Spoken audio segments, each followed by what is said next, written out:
នឹកស្មានមិនដល់សោះថាគ្រាន់តែផ្លែម្កាក់ជួយលើសុខភាពដល់ម្លឹងបច្ចុប្បន្ននេះយើងឃើញថាផ្លែម្កាក់គឺកំពុងតែពេញនិយមខ្លាំងណាស់ជាពិសេសនោះគឺចំពោះយុវវ័យតែម្ដងប៉ុន្តែបើតាមជាក់ស្ដែងពួកគាត់ពុំបានដឹងពីអត្ថប្រយោជន៍របស់វានោះឡើយ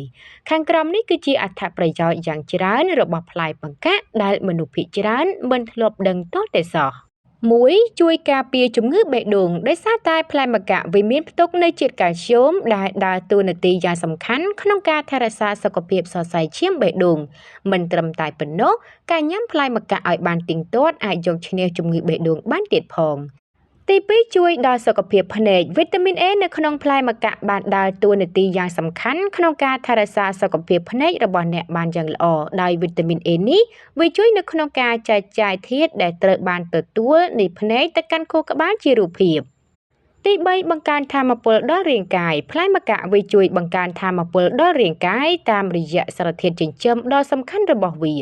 ទី4វាជាសារធាតុប្រឆាំងអុកស៊ីតកម្មក្រៅពីវាផ្ទុកនៅវីតាមីន A វាក៏ជាប្រភពនៃវីតាមីន C ផងដែរហើយវីតាមីនទាំងពីរប្រភេទនេះមានសកម្មភាពខ្លាំងក្លាជាអង់ទីអុកស៊ីដង់ដែលអាចប្រឆាំងទៅនឹងរ៉ាឌីកាល់សេរីក៏ដូចជាការការពារការបំពុលពីខាងក្រៅទៀតផង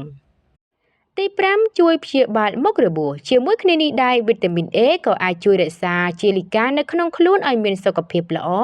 និងថែមទាំងជួយពង្រឹងដំណើរការនៃការព្យាបាលមុខរបួសបានផងដែរទី6អាចយកឈ្នះលើភាពស្លេកស្លាំងបានជាតិដែកនិងវីតាមីន B1 ដែលមាននៅក្នុងផ្លែម្កាក់អាចជួយនៅក្នុងការផលិតកោសិកាឈាមក្រហមនិងបង្កើនលំហូរអុកស៊ីសែនទៅគ្រប់ផ្នែកនៃរាងកាយនិងបង្ការភាពស្លេកស្លាំងបានផងដែរទី7បង្ការភាពចាស់មុនអាយុវីតាមីន C អាចការពារម៉ូលេគុលសំខាន់ៗដូចជាខ្លាញ់កាបូអ៊ីដ្រាតនិងអាស៊ីតពីការបំផ្លាញដែលបណ្ដាលមកពីរ៉ាឌីកាល់សេរីឬជាតិពុលផ្សេងៗដែលជាហេតុនៃភាពចាស់មុនអាយុ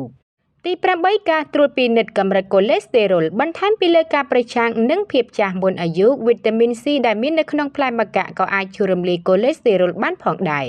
ទី9ជួយដល់សុខភាពរាងកាយផ្លែម្កាក់អាចជួយថែរក្សាប្រព័ន្ធភាពស៊ាំនិងជួយឲ្យអត្តពលិកក៏ដូចជាអ្នកហាត់ប្រាណអ្នកប្រកួតកីឡាងាយទទួលបាននូវថាមពលត្រឡប់មកវិញក្រោយពីពួកគេបានបញ្ចេញនូវថាមពលអស់ជាច្រើនទី10ថែរក្សាឆ្អឹងនិងធ្មេញឲ្យមានសុខភាពល្អការថែរក្សាឆ្អឹងនិងធ្មេញនេះគឺដោយសារតែសារធាតុផូស្វ័រដែលមាននៅក្នុងផ្លែម្កាក់វាមានប្រយោជន៍សម្រាប់ការថែរក្សាឆ្អឹងនិងធ្មេញឲ្យមានសុខភាពល្អដកស្រង់ចេញពីគ្រូពេទ្យក្មេង